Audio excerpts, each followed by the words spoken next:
Baye Doudou. waaw. xam nga aw man Baye Doudou la ma laa woowe. waaw. maa ngi laa ziar ba baax ah. man tam maa ngi laa xool maa ngi laa déglu. macha allah. xam nga nun dañuy wut xam-xam.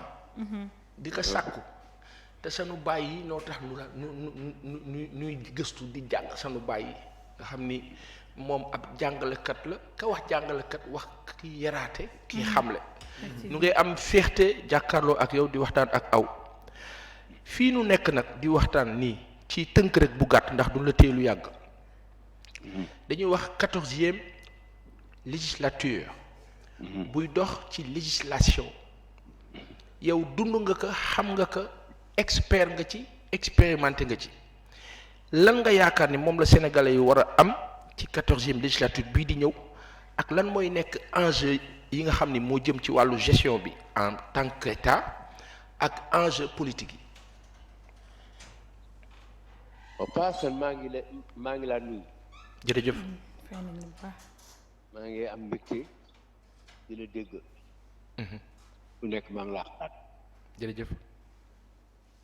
li ma laaj nii du lu yomb parce que mbiru ëllëg la te ñun démb la ñu am ak tey bi sax wóorul mais am nañu droit nag diine permettre ñu projeter suñu bopp si ëllëg ak gannaaw ëllëg yaakaar dund moo tax nga jël rendez-vous pour ëllëg mais li ñu mën a jàpp ci 12e législature bii mënul nekk assemblée bi Sénégal yi bëgg parce que du fi xaj 12e législature bii mën na nekk nag li nga xam ne mooy 14e législature mën na nekk li nga xam ne mooy waajal 15e législature bi nga xam ne dina gaaw a ñëw parce que assemblée bi ni mu dunde nii oui dafa xat fàllay bu teeng la boo ko xëccee mu dagg mais mënees na fee waajal 15e législature ci assemblée boo xam ne bii en 2024 président bi ñëw day suuxal bii ñu dem yeneen élection d'abord li muy jëkk régler mooy présidence ak élection wu législative ñetti at dootu ci dox parce que comme ñaar ñu war a ànd la dañuy nekk ak maas ba ñu nekkee maas yoon bi gën a neex mais assemblée bi fi mu toll nii mënees na cee waajal 15e législature maintenant il faut que ñu jàpp ne assemblée bu jafe la muy jafe lay doon et président bi woote na ko pour le 12 et le 12 soreetul yàlla nañ fa ak jàmm. amin mais am na li nga xam ne moom lay wax ci wàllu enjeu politique. lan nga yaakaar ni moom lay doon ci wàllu présidentiel bi nu jëm. assemblée bi waaw assemblée bi dafa war a waajal ay élection yoo xam ne yii dafay aw yoon. élection yoo xam ne yii loi yi nga xam ne baaxul diggante bi ak boobu dañ koy tegaat. lu mel ni OGM yi. lu mel ni. OGM yi les OGM le vote d'urgence bi am ci le 3 juin te ñu nëbb ko Sénégalais yi voté li nga xam ne moo jëm ci organisme génétiquement loolu beneen problème la parce que loi bu ñu voté ba pare la. bu ñu voté ba pare dañu war a waajal ba pare. ma wax la ci benn xam nga barki démb yéen ñëpp yéen a ngi wax naan Macky Sall woote na ay député wala APR ci palais de la République bi ñëpp bokk. waaw mais tey dañuy defar loi organique boo xam ne day wax ci président de la République ne benn président amatul droit di fa woo parti politique seul. très bien. ma jox la beneen. waaw. ci mbirum xaalis Ablaye Wade bi mu ñëwee dafa fekk xaalisu fonds politique yi fonds spéciaux yi jeex 19 mars ñetti weer nga jeexal xaalis bi Macky Sall bi mu ñëwee dafa fekk xaalis bi jeex waaw moonte boon li ñu war a lekk li ñu war a jaay soxla ñu war a faj xaalis boobu di xaalisu fukki weer ak ñaar ci atu élection président bi daf koy jël ci ñetti weer nga teg benn loi bu wax ne ci atum élection fonds politique yi dañ koy génne par 12e weer bu nekk waaye bu dul loolu ku ñëw demandé 10-14 milliards te keneen la keneen 10-14 milliards dafa bari yu mel noonu yoo war a régler ba pare loolu njariñu président Macky Sall la parce que dama bokk ci ñi nga xam ne dañu jàpp ne jàmmi réew mi yu sori yu yàgg mooy mu bañ a bokk ci élection yii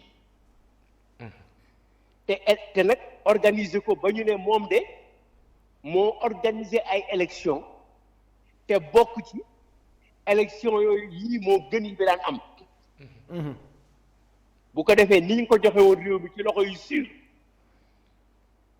ci ay élection moom mu génn ci lu sûr parce que Abdou Diouf jotul réew mi ci élection mais daf ci génn ci élection Senghor jotul réew mi ci élection assemblée nationale lañ ko fale tout à fait bi muy génn dañ ko nax Abdoulaye Wade daf ko jot ci élection génn ci élection Macky Sall jot ko ci élection dafa war a génn ci élection yu gën élection yi mu gagné loolu mooy war a am ngoonte bon loolu la ñuy préparé ci at yi di ñëw voilà te loolu ayca déjà oui électeurs yi réglé nañ ko parce que ñoom fexe nañu ba pouvoir bi ak opposition bi fi ñu toll nii tey ji laa wax parce que xaw ma li xew ci suuf te xaw ma ko mais tey 83 la 80 ak 2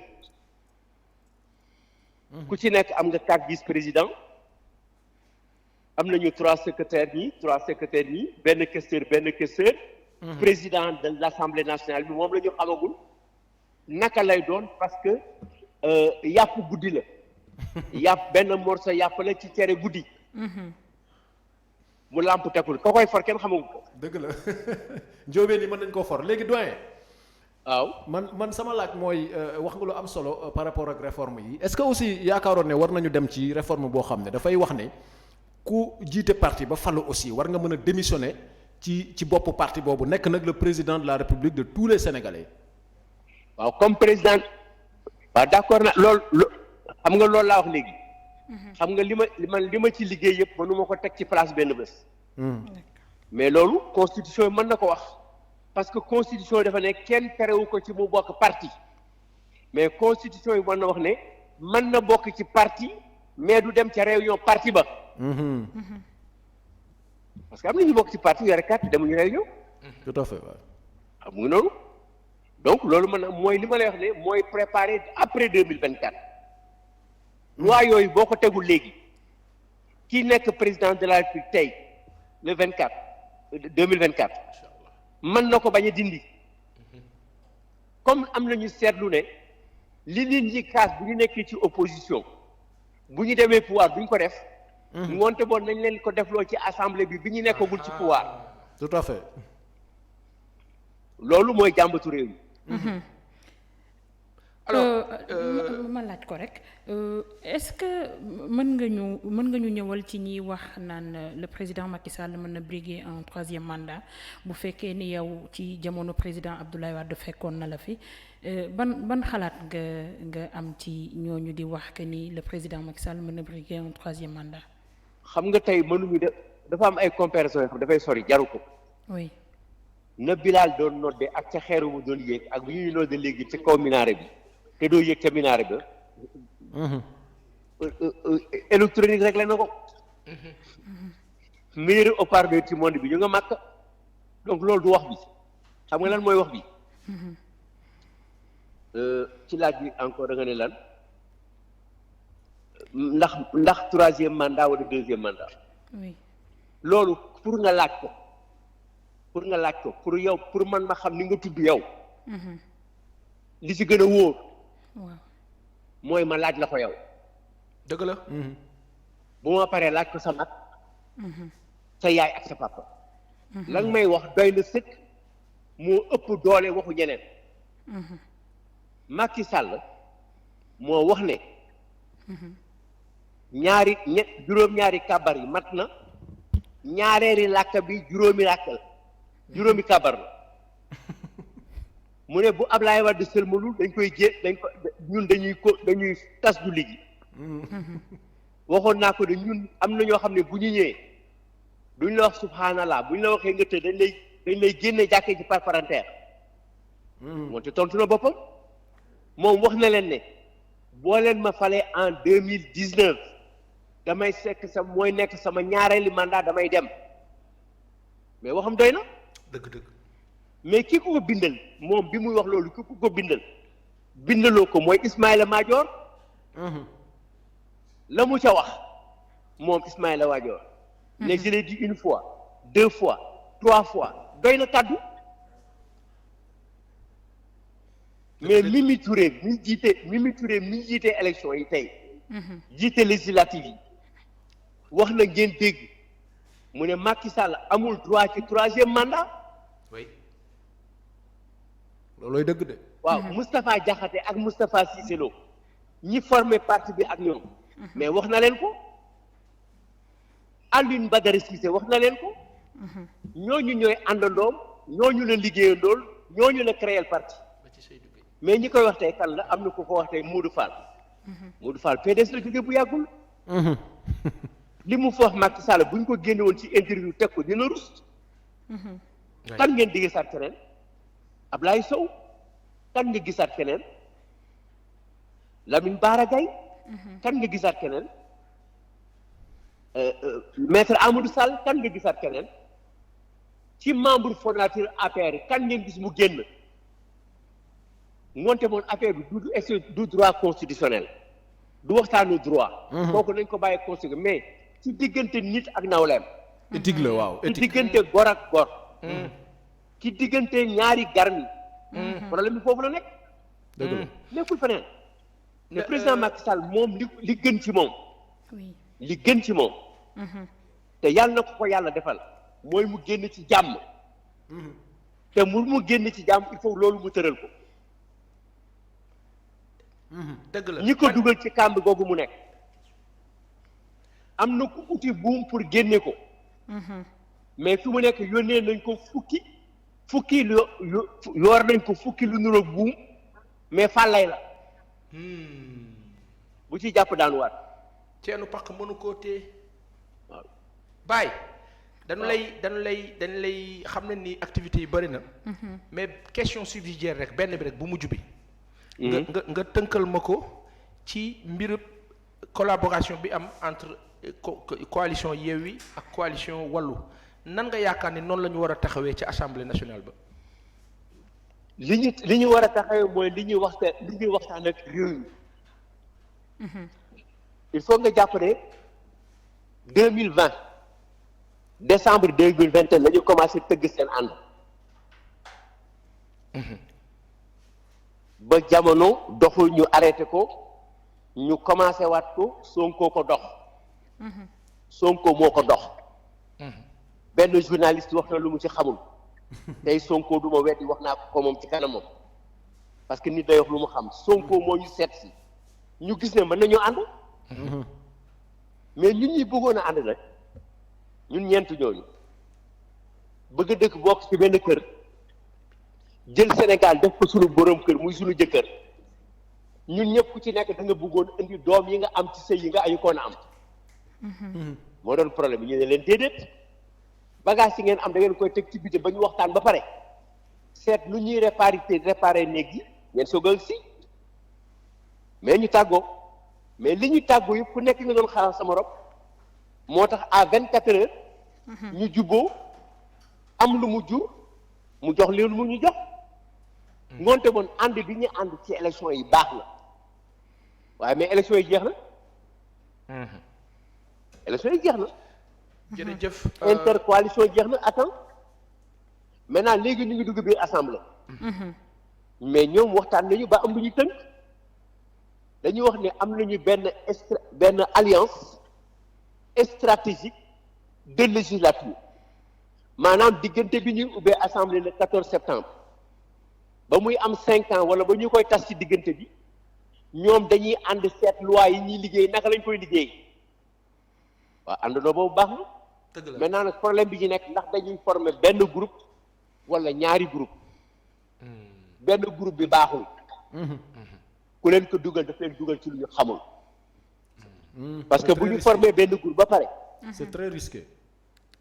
dafay jafe parce que il faut que ñu nangu ne bu ñu dof ñoom ñëpp ku ci nekk am na loo bëgg te li ñu bëgg li ci ëpp importance mooy Macky Sall jëlee gi ci ngoonte bon nañu tàggoo foofu ku nekk am doole ñuy waxtaanee la ñu bëgg mais comme groupe léegi loi bi changé na boo ci bokkee boo démissionné dootoo mën a nekk ci groupe Pape Djibril Fall mën na dem bokk ci groupe déwén wala tey wala gannaaw ëllëg mais am na kenn ku nekk ci groupe ba pare bu ci génnee dootul bokk ci groupe loolu du danger c'est ça le danger oui. mais beneen danger bi boo leen tàggaloo boo leen demee boo leen demee réunion de bureau kenn mooy dem mais boo leen tàggoo ñaaree dem léegi daal papa. kontaan nañu. ana Karim Wade dafay nekk candidat 2024 il vient comme annoncé. mais loolu mais encore man loolu laa xamul lan moo tax ngeen ko laaj parce que journaliste lañ ma jaaxal léegi de parce que loolu dafa mel ni dafa ngeen bés bu nekk ngeen julli ñeenti yoon. tari Fatiha juróom yooyu ngeen tari Fatiha waaye léegi ngeen ñii laaj dina Fatiha ci julli gi la bokk. donc logique la quoi. non Karim Wade mooy suñu candidat en 2010 mooy suñu candidat en 2019 mooy suñu candidat en 2024. incha allah bu 2024 nag bu ñu ko faree ba pare. ñuy xool li mu def lan la. jërëjëf loolu mooy suñu xalaat. jërëjëf donc candidature am matul dañ. li am ba am. mooy dañ ko déporté. exilé ko. te ñi ñi si jàppale ci liggéey boobu bariwul. loolu am. merci monsieur Wade jërëjëf papa jërëjëf. merci. ñu ngi lay jaajëfal bu baax Doudou Wade la woon ancien député à l'Assemblée nationale mu mel ni paasan tënk na wax ji ci troisième mandat wax ak xam-xam na lépp ak xam-xam xam nga ñii nag on a aimé ces dernières sorties en tout cas. ñii mooy sunu baay yooyu nga xam ne ñoom. ca njàng mu njëkk ma la. bokkut ak njàng mu bees mii de. njàng mu njëkk ba yàlla na yàlla yàggal ko fi wéral ko. ak jabootam ak ñi mu bokkal nekk yépp barke alxuraan barke Seydina Muhammad sallallahu alayhi wa sallam am na kii na mu tudd. leen daal xam naa ko ci. législature bi. ay boroomi xam-xam yu bëre ya mel ni sunu baay bi ak ñeneen.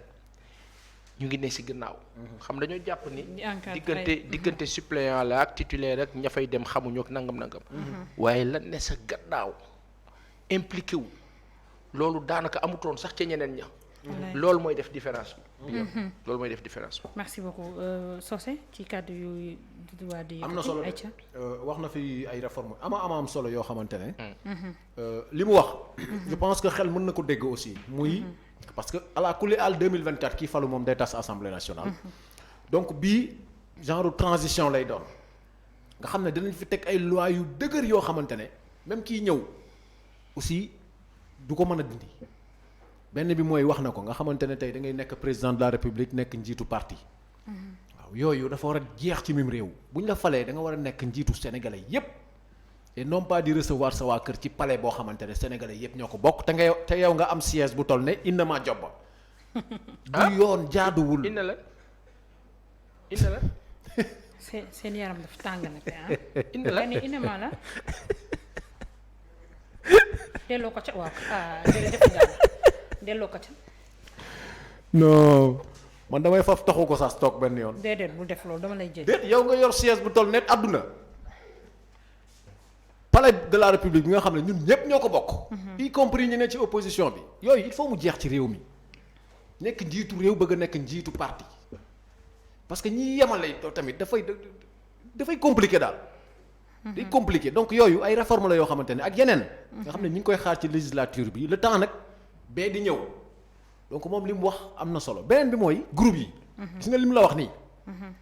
bu baax gaa yi bàyyi ci xel waaye yeeweeg waa Wallu gis nga boo bokkee ci groupe démissionné bokkatoo ci groupe ba.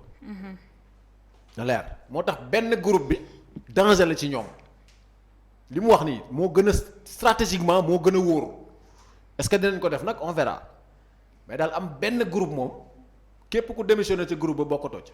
waaw waxoon na ko. waaw nee na donc tout député qui quitte son parti est automatiquement déchu. waaw da ngay génn ci groupe bi. loolu amul et puis négocier dafa mel ni. et puis chance bi ñu am ren mooy les forces sont équilibrées à l'Assemblée nombre de députés yi c'est équilibré ba ci bureau bi le bureau de l'Assemblée dafa nar équilibré parce que 8 vice-présidents ñoo fa am 6 secrétaires élus ñaari questeurs ñoo fa am kii day am 4 kii am 4 6 yi kii day am 3 kii am 3 questeurs yi kii day am benn kii am benn donc les forces sont équilibrées lenn rek moo leeragut comme ni nga ko waxee mooy kii war a nekk le président de l'Assemblée nationale loolu nag moom vote na moom li mu wax ndawalu guddi la buñ ko tegee diggante njóobeen ak njaayeen fay lampe bi lu ne mën na fa am xëccoo bi dina doy waar. kurpeñ yi dina tàkk mel ne tout dina ma tàkk dóorante bi. maa waaw dompat fii bu laal fii dina doy waar. dina yéeme.